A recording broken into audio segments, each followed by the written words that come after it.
Welcome to Directionally Correct, a People X podcast with Cole and Scott. Today's guest, Michael Arena. Hey, Directionally Correct fans, we're off this week, so here's a replay of a previous episode we thought you'd like. If you're looking to stay connected to the podcast, make sure to subscribe to our newsletter on Substack to get behind-the-scenes information, watch our videos on YouTube, or check out other episodes of the podcast on your app of choice. Thanks for listening. Directionally Correct is dedicated to you, our listeners, to help educate and entertain you on how to effectively do people analytics. By supporting this podcast, you're helping us continue to provide valuable insights and knowledge to our listeners. Please consider becoming a patron of the podcast. You can find the link to sign up in the show notes or at patron.podbean.com/directionallycorrect. Thanks for your support. All opinions are our own and do not reflect those of any other organization. What's up, Michael? Hey guys, how are you? Good. We've never met, so it's nice to meet you. It feels like we should have met, though, doesn't it? Yes, we've never met, but nice to meet you officially, Cole. Yeah, absolutely. Have we met, Michael? I'm not sure. It's been a while, my friend. I don't know. I don't It's even know definitely where good you're. to see you. Yeah, likewise. Is there And anybody? where are you with located, these days, Michael? or are you still alone? Sorry, I think we spoke over each other. What did you say? I was asking Scotty, is there anybody there with you these days, or are you still there alone? There are very few people. I think that on this floor, I may be the only one, especially on a Friday. We're recording on a Friday. There's hardly anyone around, but I'm seeing more buzz around campus. There's more people than I'd ever seen before at one of the larger buildings the other day. So I think we're starting to see signs of turnaround and people are starting to come back. So it's great. It's great for the city. It's great for just, feeling more alive, really. Yeah. Maybe they're following some of Michael Arena's research about collaborating. I don't know. No, they're most likely the last people to listen to that call. Oh, goodness. Right, Scotty? Oh, They goodness. ran. They're listening to Scott, but they weren't listening to me. They ran me out. Not exactly true, but Yeah. Greatly missed, though. Greatly missed. Anything you want to talk about on that front, Michael? I don't know. no. I'm looking forward to this. It's going to be fun. Cool. I don't know what we're going to talk. I can imagine what we're going to talk about, Scott, but I don't actually know. So It's just a loose conversation. We're going to talk about networks and coming back to the office and pretty much anywhere we want to go with it. Yeah. Well, Cole, since you haven't met Michael yet, I'll give a little rundown of him, a little introduction. So Michael is a professor at University of Pennsylvania's master's program, former VP of talent development at Amazon and GM, network analysis guru. You've probably heard of him before. Author of Adaptive Space, brilliant book. Motorcycle fanatic, and he's a founder of a new startup consulting firm, Syndezo, focused on bringing people together and making the office a better place. Welcome, Michael.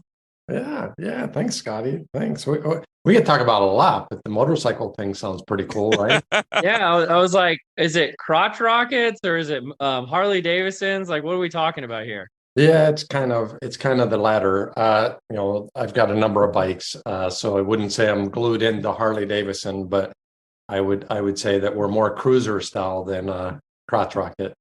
What are those big ones where they have the handlebars like up high? I'm somewhere in between those two. Yeah, I think they call those ape grips or ape handles or something like that. They do the arm stretch for you, and your arms are never the same after that. But no, I love riding motorcycles. It's one of the reasons I live in the South, and I think Scotty would tell you. I one time took a cross country trip as a corporate drop down at one point in my career, and just spent a good month and a half on the road, driving across this wonderful country. It was an awesome way to network with a lot of strangers. I was building weak ties. Oh yeah, new connections that you would never see otherwise. I worry about you though. I worry about you. Like I think Jay Leno was just in a terrible motorcycle accident. And I've always been terrified of motorcycles. Cole, have you ever ridden a motorcycle? I've ridden scooters. I'd be more worried about no, Cole on a not scooter. a motorcycle guy. I'd be more worried about the scooter myself. I've seen some pretty vicious wipeouts on those, like little e-scooters that you rent by the hour or whatever. When I lived in downtown Dallas, I'd see these zooming up and down the road, and people, they got a few drinks in them, and they hop on these scooters, and what you'd expect happens. I guess I meant a moped. Like they're not quite a motorcycle, but they're like a Vespa. There's nothing to brag about there. How many motorcycles do you have, Michael? I didn't know you had like multiple or a whole garage full of them. Well, that's a difficult question to answer. I've got 2 that work and a few in pieces. So I do have the more traditional Road Glide Harley Davidson. I've got a custom bike that I have made for myself. And then I've got an old Indian that is waiting for me to find some time. Oh, wow. But you alluded to this earlier around like, are people actually coming back to the office? And like, we're almost 3 years into this pandemic now. And at first it seemed like there was going to be a stretch where people are going to come back to the office, but it feels like people, employees are really reluctant to come in, and organizations are either making mandates to, you must come in, or we're going fully remote. Is this here to stay, or are we ever going to get back to normal, Michael? What's your take? It's such an interesting question. I don't know if anyone would recognize what normal would look like after this. So that's my first thought on the question. And I think that the human beings will refuse to come back in anything that is anything remotely compared to what, no pun intended, what it was before. So it's really interesting.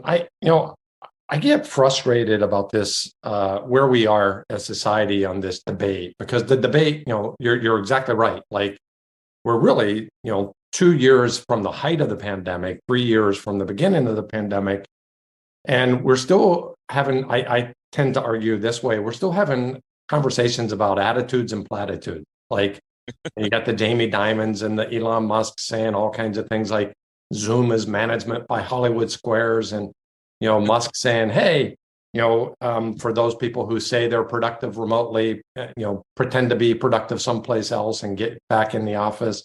Then you got employees, frankly, that are contradicting themselves. And if I were to lean on one side, I would say we learned a lot about how to be very effective in remote work, and there are probably net more benefits than losses, but there are some challenges. And I think employees are even contradicting themselves. So if we only listen to the attitudes and the sentiment, we hear things like, hey, I want to, 70, whatever that number is today, right? 75 or 80% of employees want to continue to remain remote and be flexible.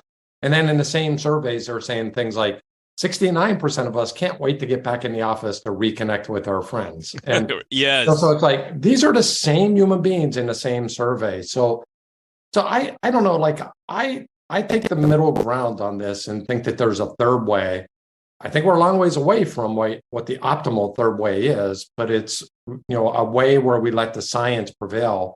And we recognize, like, there are some things that we just as human beings can do better remotely. Like, we are so much better at heads down. I've been writing all morning, and I could have never done it in the office. I would have been distracted and interrupted dozens of times. And if I'm in a stream of consciousness and trying to really be heads down in deep concentration work, there's no substitute for, being somewhat in isolation. Obviously, you need to get ideas. That doesn't happen in isolation. But on the other hand, there are just times where I don't know, it's lonely. Right? It's not. Oh, absolutely. It's not. I want to see real human beings. I want to absorb your energy, and I want to get back in the office, and I want to, brainstorm. And Scott, this will mean a lot to Scott Cole, but I want to go to the whiteboard. Like, I want to start scribbling on those whiteboards behind you that we've done so many times before. And I just, I don't know, maybe you can replicate that someday in a remote environment, but I think we're a little ways away from what that looks like just yet. Well, Mike, I will say this, I will say this, maybe just to follow up and sort of capstone all that. I think we will look back on this. I think the science is emergent. And, anyone who proclaims this is what the science says, as I would have, quite honestly, in the early days of the pandemic, is foolish, because much of what we learned before has changed because the complete context is different. But the science is emergent. And I think we will probably look back on this 5-year period, the 3 that we just went through, the next 2 of radical experimentation, as like a punctuated equilibrium moment in work or the future of work. And I don't know, it's 40 to 50 years into the future, to be bold for a moment, because we're now paying attention to things that we would have we left completely to chance before, and especially as it relates to our connections and the importance of them. Well, Michael, I appreciate you bringing up science, because I know you publish in a lot of venues, but the one I follow the most is you always post stuff in the HR Exchange Network. And I think you put out really, really good scientific findings on this. And what I like is, first of all, they're based in the science, but they're also very balanced. And I'm wondering, because I do find in this debate about remote versus in person, there's people that are pretty militant on both sides of it. And I feel like you do as best as you can to kind of cut down the middle of it. Do you ever get pushback from either side? And if so, what is that pushback? Everything I ever write gets pushed back, which is interesting. It's such an awesome question. I think we got 2 extreme camps on this topic. Leaders, not all leaders, of course not, but many leaders who want people to come back in the office. And I have a lot of empathy for them, because, there's now one additional thing that incredibly busy leaders now have to manage more intentionally. So it's easy for them to just say, hey, let's just get back in the office because we left these connections things to chance and it just happened naturally and we didn't have to manage it. Now there's like a whole nother chapter in the management textbook, because, they need to think about, when do I pull teams back? When don't I pull? So they're always going to have a point of view. Where I really get, I'll call them more hostile points of view, are from employees that say, that's garbage. That's not what the science says. First of all, I'm really careful about how I express science, as I was just a couple moments ago. And then they start to attack that. This isn't even close to true. And then they go straight to their personal bias. And, I have to resist the temptation to charge into those kind of arguments because they're not logical. So the short answer is yes. And I don't know the answer. I don't know what this outcome is. I will tell you this. I would have said to you, I learned from my MIT Media Lab experience, I learned that, proximity matters immensely to performance. And I would have been the very first person that would have said, our productivity is going to tank whenever we lose proximity, because all the studies I've ever done would say that maybe 30 to 40% of the variance can be explained by this. Turns out that proximity is just a proxy for cohesion. And turns out that we can maintain cohesion rather well inside a remote environment. So I don't think we know the answers to many of these things. So those arguments are fun for me. I try to avoid, the ones that are not grounded in some sort of, science, or some experiment, if you will. But yeah, there's always pushback. Well, on a note of science and coming back to the office, Fowler and Christakis talk about 90% of your learning should take place through social learning, just because it's so much faster. You can come to the office, you can observe someone behaving perhaps on culture or off culture and take that with you. And you don't have to go through an experience, just the same as, one of the reasons that Amazon consumer is so great, because you can go on the website and read about all the different products, the pros and cons. You don't have to go buy the products and deal with this. And I'll brag on Michael here. He was talking about using the science to bring back folks 2 years ago in a very intentional way, a way that people are just now starting to talk about, because just let it happen. You use the term social lottery, which I absolutely love. It's fantastic. You got to be intentional and bring people together and let them learn from one another in a way that will best benefit them and the organization. Yeah, I like that fun with some of these terms, Scott, as you know, and this whole concept of the social lottery. The first thing first thing we need to say is, like, we weren't really good at doing interactions pre-COVID. No. You really think about it. Like, everyone talks about the proverbial, hallway conversation, chance encounter, water cooler interaction. Reality is we were pretty bad at that before. And, just coming back in the office, especially if everybody isn't back in the office together, and, you're saying silly things like everybody should come back at least 2 days a week. If you just do the math, like simple arithmetic, you don't really increase your odds much beyond staying remote. And especially if you take different things, like, we know that discovering new ideas happens from our bridge connections. We know that, mostly those ideas come from people that we do not know well today. And if that's the case, if you just bring people in randomly and it's 2 days a week, you probably just do the arithmetic, you probably increase your odds by 4%, as we've talked, Scott, in the past. So it's not all that good. So even when we do get back in the office, we need to be much more thoughtful about what is the proximity, how do we place teams in close proximity to one another that could and should be learning from each other. Maybe there's interventions that do that, discovery interventions that do that.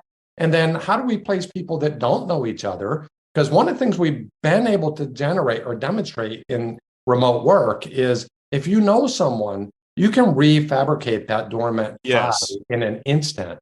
And, just based on a hunch, I remember Scott telling me about this one time, reaching out to you, and then you connect me with Cole, or, Cole connects me with someone else. The problem is, if I don't know you and I don't know who to go to, that's the concern. And that's where, coming together face to face from time to time could be advantageous. So some of the new economist literature that I read talks about, like, you can be creative and generate new ideas, excuse me, with someone that you've met before. But the problem is meeting those people. So, like, once you already have the connection, you can connect and, we can have a Zoom call, this sort of thing. But forming new connections is almost impossible in a remote environment. So it would be ideal if teams were to come together and there was some sort of like rotation on the other side. So you're always meeting with a new group, or like once a week, once a month, this sort of thing, to keep those ties fresh and keep the ideas flowing. Yeah. No, I couldn't agree anymore. And I think that's where we're still in the early days. We're still in the early days of figuring out exactly how to do that. And, there's certainly some anecdotes and some good, previous research that suggests, proximity matters. And there was certainly some research that says, newness matters. How you orchestrate that without over-engineering it, that's the other side of this, right? How you orchestrate that is I think it's going to change the way we work. And my personal view is that you need to push this down to the team level. And the easiest way to think about this is to give each individual team the telemetry to know what work state they're in. Are they in discovery mode, and use your own taxonomy or language, it doesn't matter. But are you in discovery mode, like at the beginning of a project, and you're still trying to absorb, and contract and understand the scope of something, or the scope or possibility of a new idea? Are you in heads down mode, where you're purely, if you're a software development engineer, developing? If you're, an engineer, pure delivery mode, or are you in scale mode or diffusion mode? And in that case, you've got to come back together because you need other people to buy in. You need to get formal adoption on this thing. So to me, like, if we can push these, I think the future is teaming. I think of this as adaptive teaming, because there are times where you're working within your team, and there are plenty of times where you're teaming with other teams. And you first need to think about, it's a form follows function model. You first need to think about, what's the function we're trying to do: discover, develop, diffuse. And then, think about the social architecture or the form that best suits, amping up discovery, or, heads down, being able to deliver with speed and velocity. So in my mind, and I'm sure that's not completely accurate, right? I'm giving you a model, a framework. We have been working with corporations on this framework. And it is absolutely true that, absent that framework, it's like the wild, wild west of interactions. So it's certainly created some degree of intentionality. but we're going to get better at that over time as we develop this cadre of remote tools complemented with, in-person interventions and in-person, hoteling. We're working with a large real estate firm right now to think about how and when would you bring people back together on the same floor versus the floor above them, and thinking about different types of output zones from a spacing standpoint. And that's all going to merge. And at some point, we'll get a lot better than where we are today. That's kind of my question, because a lot of this stuff makes very much intuitive sense to me. I just wonder if you overdo it, do employees start to feel like socially engineered lab rats that are part of like an ongoing Hawthorne type of experiment? Like, it feels like there could be overcorrection there. And like, how do we mitigate for that when we're trying to do these type of experiments? Yeah. I mean, you asked the question earlier, Cole, about resistance or, pushback on some of the, some of the findings, some of the writings. One of the big areas of pushback for leaders is like, Michael, you're over-prescribing here. You're over-engineering here. And I think that's right. I think that was exactly right. It's one of the reasons why I think pushing this to the team and ensuring that the team has the telemetry to have a conversation, but high judgment rules at the end of the day at the team level. And the team decides when do they come back. And the team decides, are they in discovery mode or are they in some other work mode? So I think the other thing, and this is where like these, like we've got these paradoxes hitting us all at one time. The way we work matters, but we also have employees who have proven to themselves that they can be highly productive whenever they've got independence to make the choice of their own. And I think we got to meet somewhere in the middle on that. I don't think we're going to, I'm careful about over-engineering. I think we can build research, and I think we can then showcase that research or use those insights to enable a team to have the right conversation necessary for them to decide when and when not to come back in, when and when not to be together. And we just have to trust the human beings at the end of the day, that if equipped with the why would it matter to come back in, they're going to make judgments that are optimal for everybody, including them as individuals. That's so true. And there's ways to engineer this in a natural sort of setting. Like you talk about this a bit in your adaptive space, make certain seating areas in the hallway. The whole goal is to essentially engineer this serendipitous relationships. Alex Pentland talks about making lunchroom tables longer or making common lunch times, because like essentially once you're outside of a 25-foot radius around you, the odds of you talking to someone else like drop dramatically. So just getting people back together in a way that encourages conversation, even if they don't, even if the odds are small, is critical. Couldn't agree more. And I think that's better than leaving it to chance. Yes. One of the things I love, again, early days, and this is physical space. I think you can do very similar things, by the way, in virtual space. But one of the things I love is the Stratus Center up at MIT is a good example of this, where, generally, if you think about department, there's very little cross-department innovation inside of academic institutions. Usually you're within a domain. There's a lot of cross-university innovation, more and more of that than perhaps ever before. And I think you could say, hey, that's where these sort of virtual tools help us a lot to stay connected, even across universities, but not across domain, not across colleges. So one of the things they did in the Stratus Center, which I just loved, was rather than put people in different buildings, put them all in the same building, and rather than putting them on different floors in the same building, put them in different quadrants on the same floor, and force them to interact in the elevators, force them to interact, at the coffee pot, that's a way to take people, and it goes right back to what I was saying before, Scotty. That's a way to take people who might not likely know each other, but could probably learn from one another. Maybe you've got the anthropologist with some social scientists, with some economists, and many would say, hey, those domains already drift over top of each other. But you get my point. Like, put those groups together, and something different can emerge through the discovery process. Unlike, continuing to keep engineering in this building, keeping your, manufacturing folks over there and operations is over there, which is how we tend to organize. And there's some great studies existing on this already, like natural experiments where, say, a building had asbestos removed, so they had to take different departments and stick them into a third building. And you see these authors or these professors become twice as more likely to collaborate in this setting and develop even better insights and studies as a result. So, I mean, there's definitely science to this.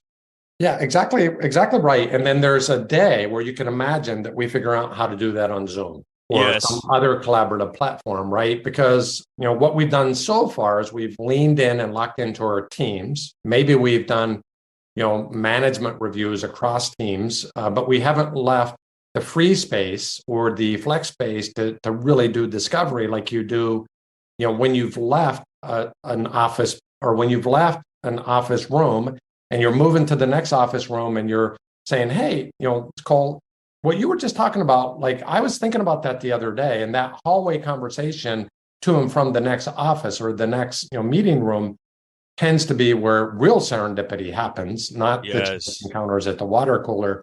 And there's a way to even get more intentional about that in a remote environment. And I think we're gonna figure that out because this stuff is important like it's never been before. Well, speaking of important, Michael, are there Waffle Houses in North Carolina? I have no idea where Scott's going. That was a stellar transition, Scott. I have no idea where he's going with this question. The absolute answer to that is it wouldn't be North Carolina without a Waffle House. Oh, I love it. I love it. We spent many nights in Louisiana at the Waffle House. Okay, so this is experimental. This has a high likelihood of failure, but we're calling this the Waffle House, where we're going to take two subjects. It's either or, and just try and find a happy medium. It's essentially an avenue for conversation. And this first time we've done it, Michael. So you're the lab rat here, and we can all weigh in. It's just a good time, this sort of thing. Okay, so would you rather work with someone that is unreliable but friendly, or someone that is reliable but a jerk?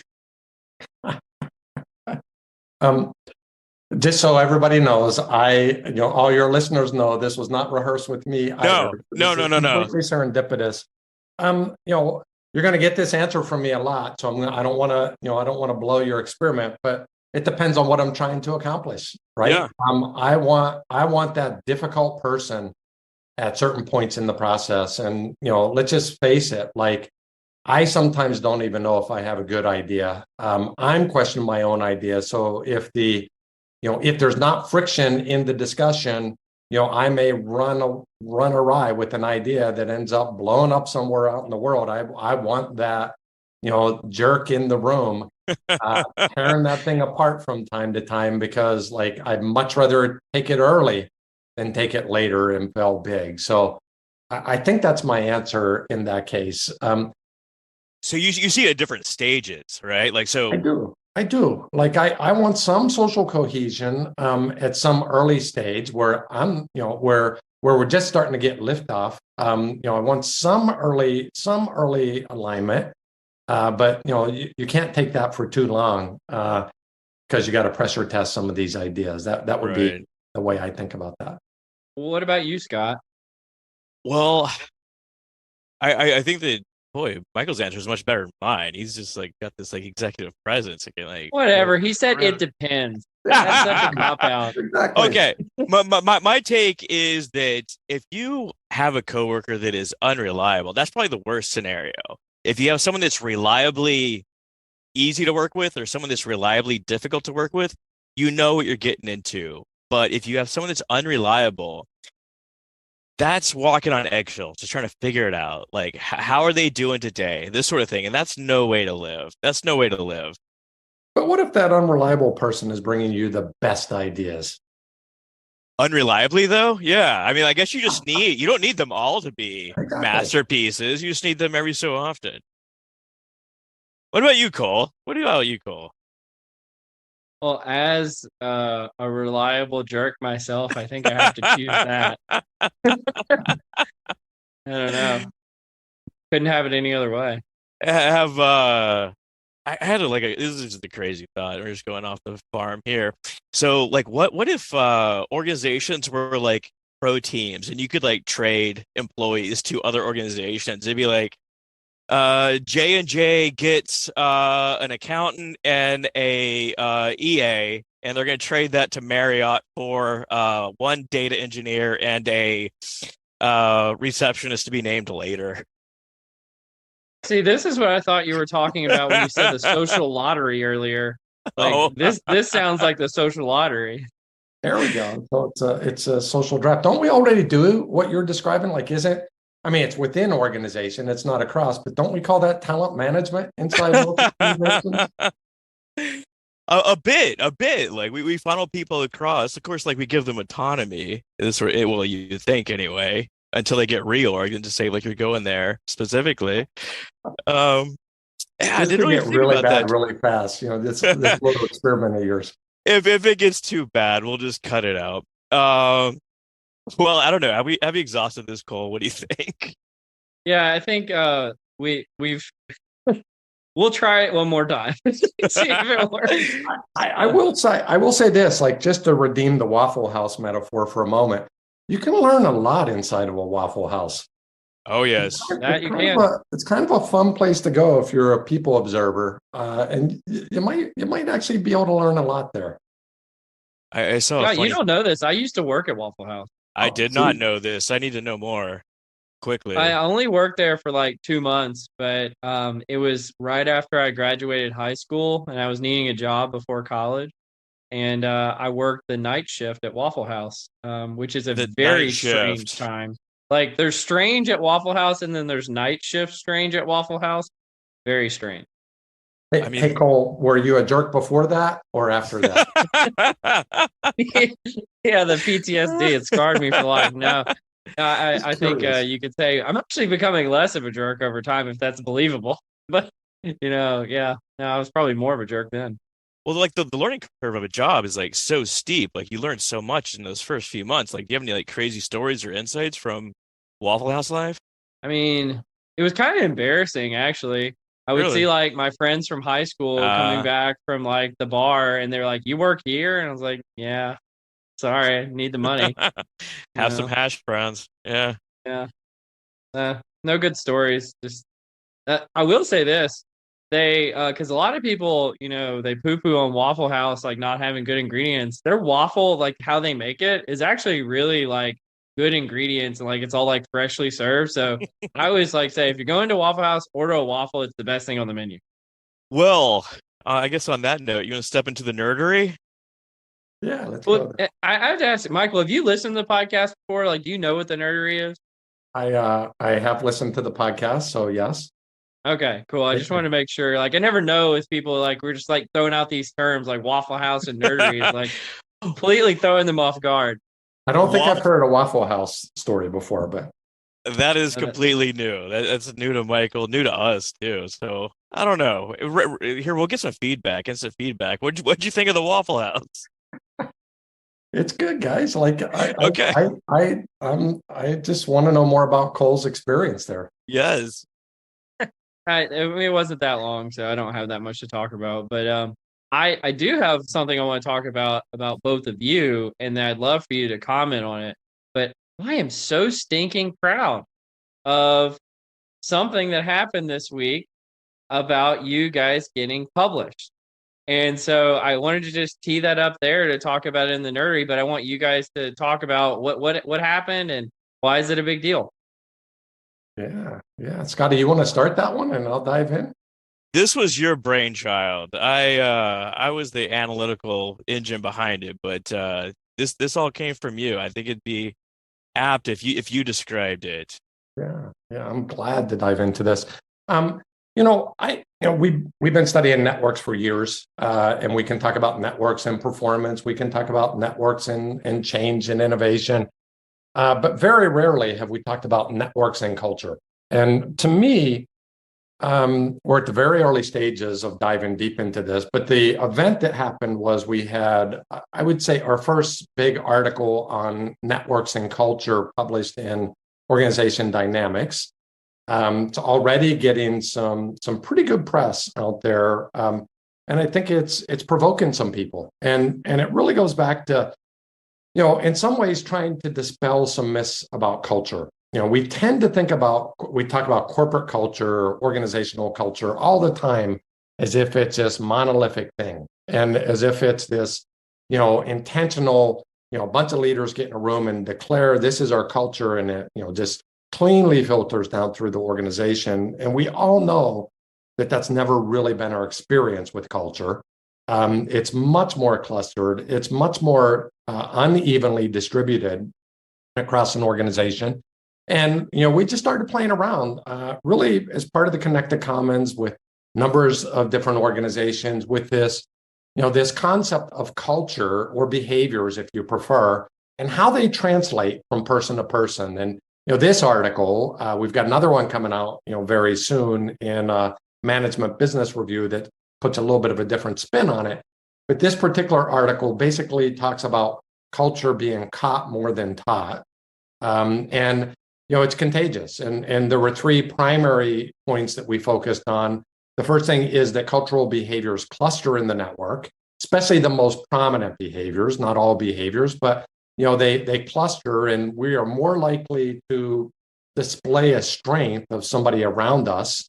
And in fact, the research, Scott, is 3x more likely than chance. We are super contagious as individuals. The chances of, Cole, if you're practicing a strength, a behavioral strength of some sort, the chances of Scotty catching that are much greater.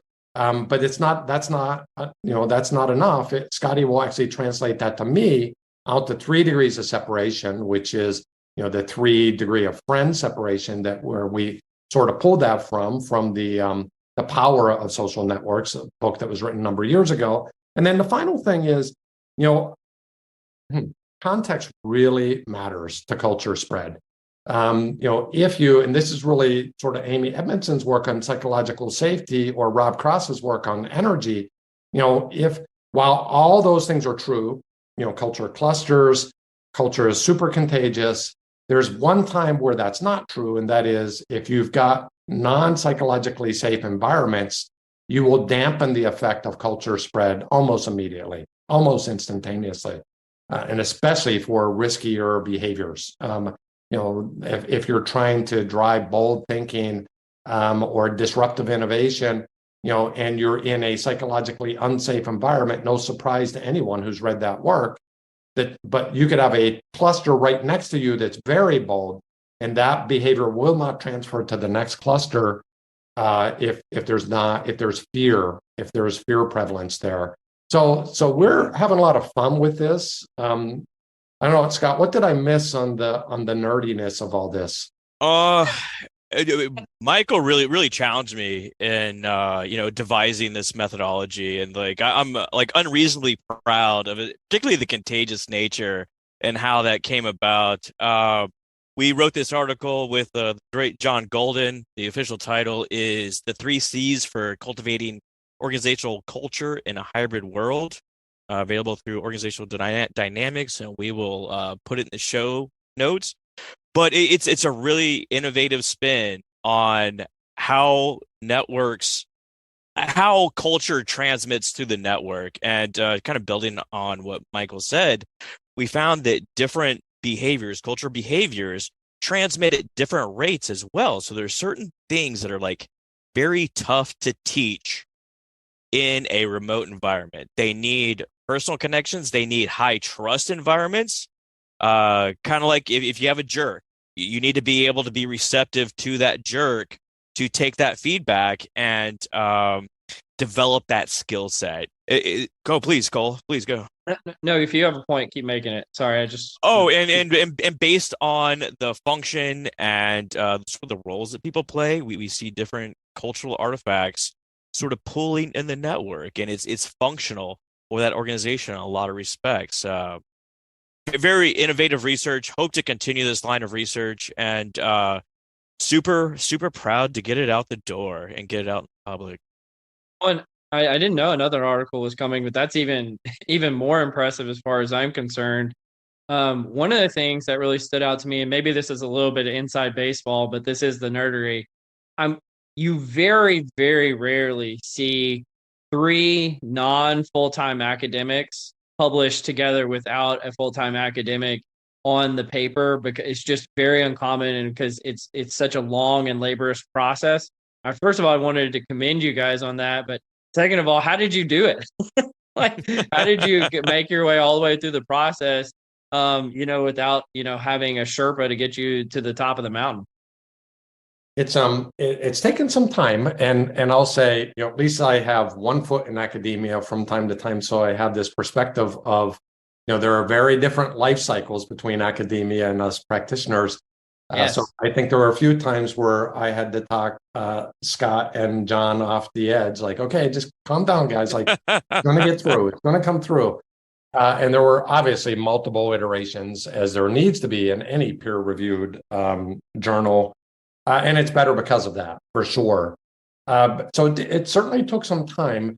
But I will say that almost immediately, it was pretty well received in the details, the design, and those types of things were pushed back on just to make sure that we were being really clear about it. Nothing really changed other than our way of articulating it. But the findings themselves, I think there was a lot of excitement around even during the first review. So this is we're low bias, but being bias nerds for a second, it's probably a fresh perspective and a unique set of data sets that I think had offered it, or maybe pushed it through even a little faster than what you would see in traditional academic research. Yeah, I think it's also like a microcosm of the innovation process. Like where we started, there were so many starts and stops, and like, how are we going to proceed? How do you actually measure clustering in the network? How do you measure contagion in the network in like a forward way? And I think back to some of the initial things I brought back to the group were just like, they weren't going to cut it. They're not moving the needle. So, I mean, like when you finally see the article, it feels like a fully formed idea, but there's a lot of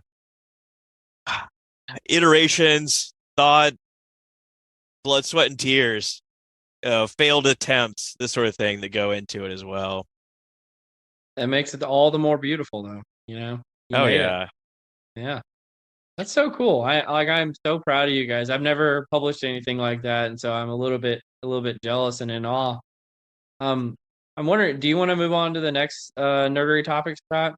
Yes. Let's cover one of my favorite recent articles, and Michael and I are both fans of Ronald Burt, who's a third author on this article entitled "Network Creativity and Time: Staying Creative Through Brokerage and Network Rejuvenation."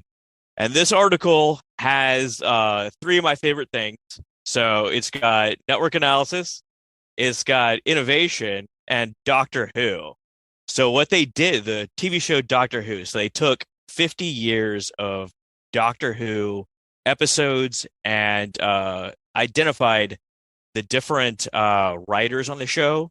And of course, over 50 years, you're going to have some people come in, some people stick around, and they understood who had worked together and who was coming in over time, and had another person, or this like group of Doctor Who experts. I kind of think of them like the comic book guy from like Simpsons, rate the creativity of each episode.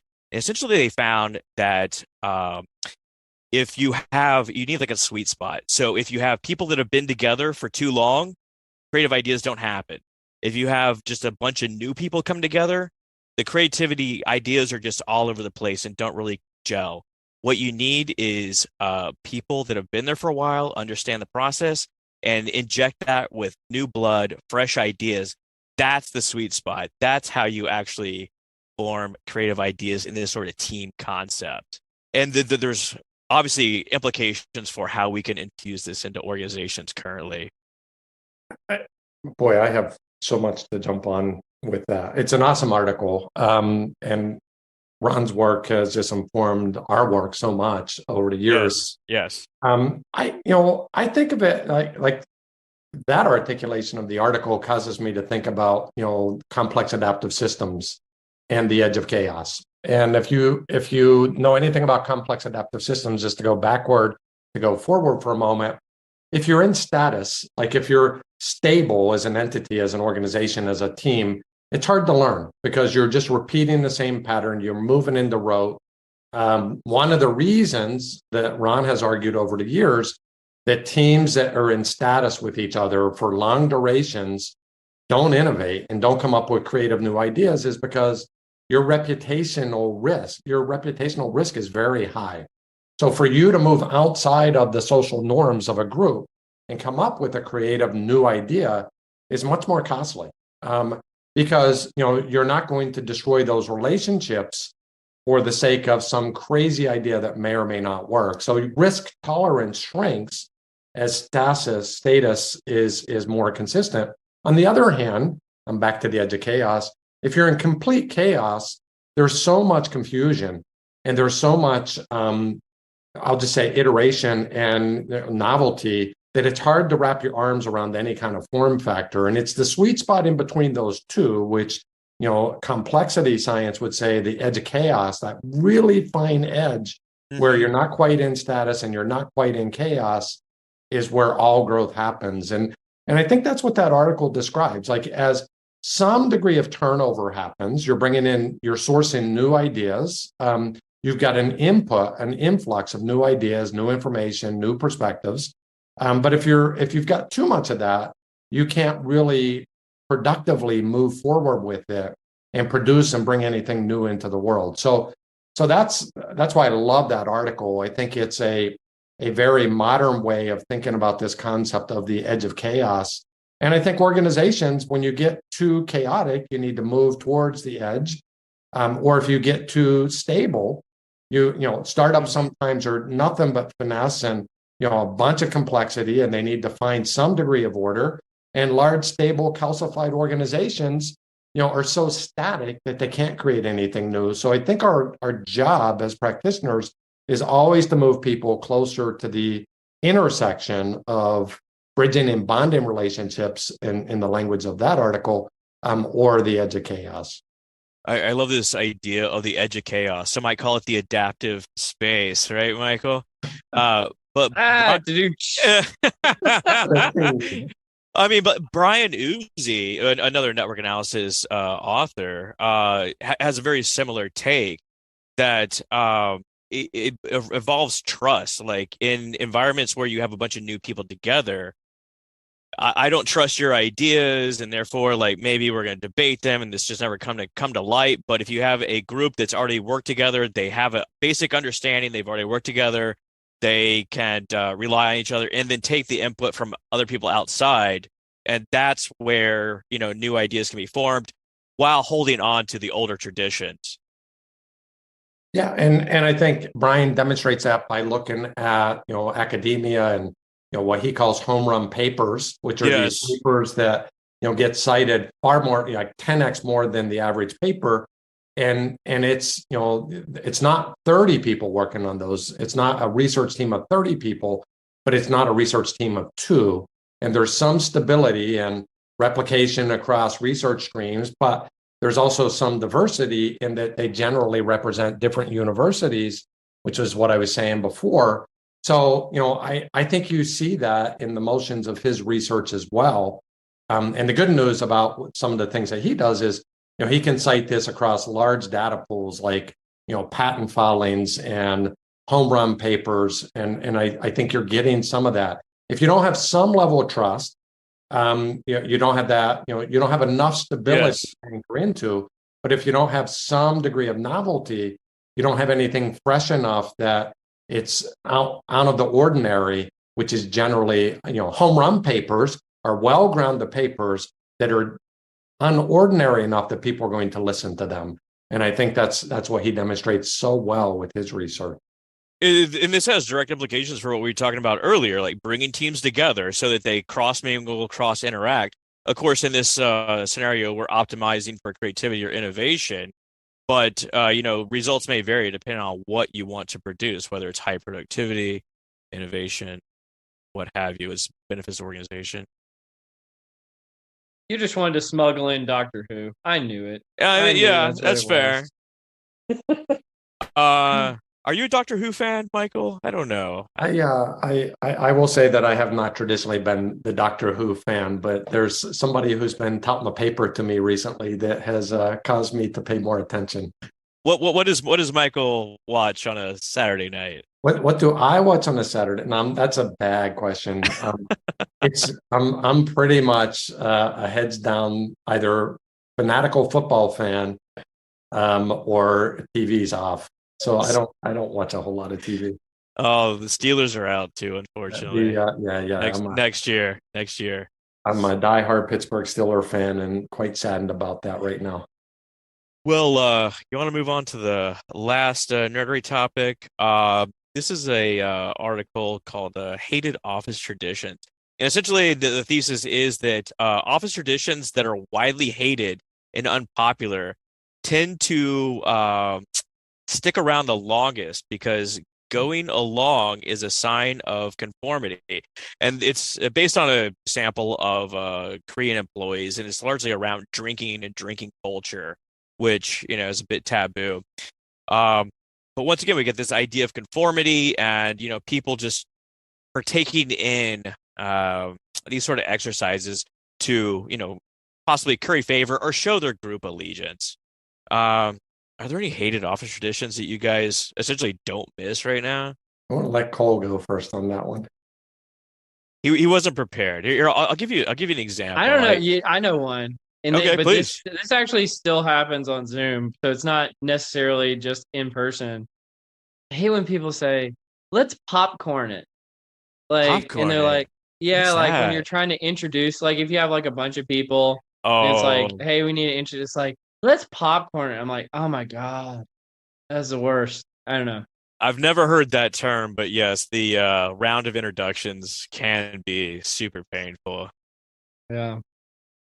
I was thinking about this as you mentioned it. I was like, this sounds like the Milgram or the Ash experiments of conformity. It's like, yes, they're the direct. How much would you electric shock somebody to fit in with the culture at your work? I don't know. That's actually where my head went. It's like, how do you stop conformity? I mean, to answer your question directly, I don't like the artificial celebrations where people feel like they've got to make stuff up to celebrate about. Believe me, I think we need to celebrate when we do something meaningful and significant, but sometimes they get kind of cheesy. And, artificially doing that, there's got to be a better. I don't have it. Like maybe the listeners do. There's got to be a better way to, set the bar to where, we're not just saying things because we're adding space to say them, but we're saying things that are meaningful and truly, make a difference either to the team or the business. That's a cheesy one that gets to me. But I do think of, some of the ASH research, and how social conformity happens, and how maybe we need to set the tone to speak against conformity from time to time. This is the thing about cohesion. Cohesion can be really, really good because it helps you to move fast, and cohesion can be really, really bad because it helps you to move really, really fast off the edge of the cliff immediately in front of you because no one's screaming out loud, "Uh-oh, look what's coming." And, I really have always loved the research about find one ally. It's that research where my numbers won't serve me right if by memory, but I think it was 80% of people will say something that they know is wrong if they think that the rest of the group agrees with it. But if they only have one ally, one person in the room to anchor into who will support the fact that they can knowingly speak up and say that is wrong, then they're 9 times more likely to say it.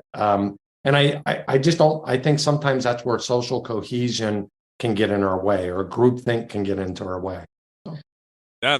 That's really powerful, just having one ally to stick with you. And this is essentially what Milgram found, this experiment where he had people walking down the street and, a group of Confederates looking up at a building and people would be passing the streets of like New York City, and invariably they'd look up too. You get this like kind of social signal to look up, and like to your point, Michael, as well. Like this is the tension between. We see a lot of talk around bring your authentic self to the office and adopt to our culture to get things done. And it's a tension, right? It's a sweet spot that we need to identify. Completely. One of my favorite studies of all time.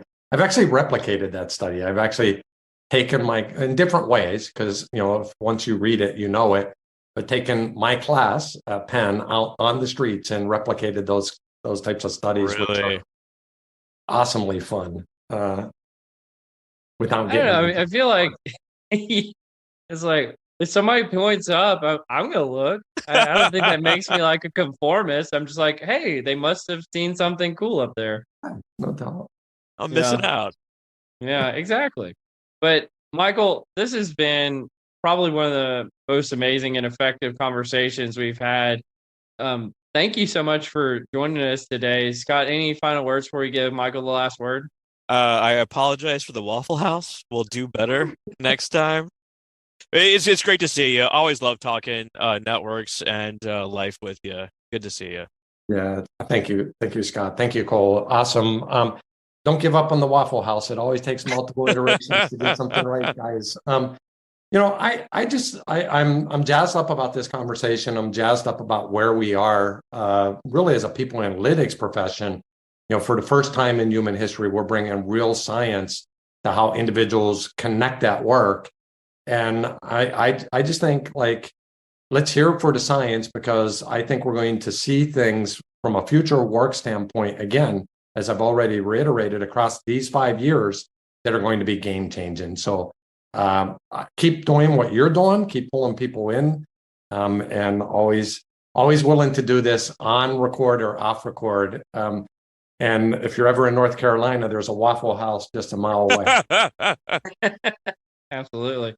Well, let's hear it for the science. So thank you so much for joining us. It's really nice to meet you, Michael, as well.